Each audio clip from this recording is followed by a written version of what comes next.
मानेरे गावात इथे चारच्या आधीच म्हणजे पहाटे आग लागलेली होती आणि ते सर्वजण झोपलेले होते। झोपेमध्ये त्यांना काही समजलं नाही। अचानक एक मुलगा उठला त्यांचा आणि तेव्हा त्यांना समजलं की आग लागली, म्हणून त्यांनी सर्व पळापळ चालू झाली आणि लाकडाचं असल्यामुळे पटकन पेट धरलं तिथे।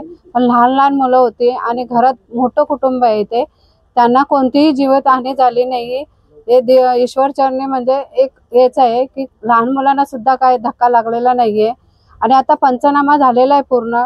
ते लवकरात लवकर आम्ही त्यांना जी काही प्रोसिजर आहे ती पूर्ण करून लवकरात लवकर त्यांना मदत करायचा प्रयत्न करू ना। आमच्या इथेने पण जे काही होईल तेही आम्ही त्यांना मदत करू।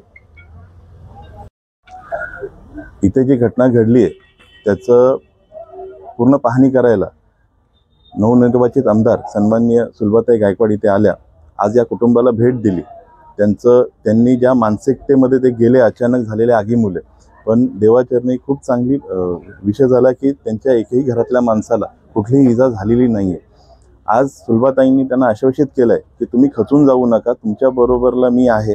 आणि त्याचबरोबरला आज मी त्यांना सुलभाताईंच्या समोरच सांगू इच्छितो की मानेरे गावचे सर्व ग्रामस्थ ही आज त्यांच्या बरोबरला आहेत।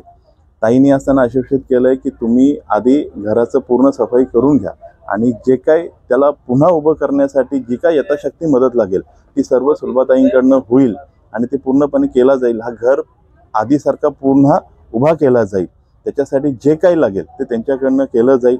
त्याचबरोबरला ग्रामस्थांच्याकडनं पण आम्ही त्यांना आश्वासित करू इच्छितो या घरातल्या सर्व कुटुंबाला की त्या तर करतीलच, त्याच्याबरोबरला आम्ही ग्रामस्थही मिळून जे काही यथाशक्ती करता येईल ते करून हे घर, कारण हे कुटुंब या गावचं स्थायिक कुटुंब आहे, त्याला पुन्हा उभा करण्यासाठी सर्वजण एकत्र येऊन त्यांना मदत करू।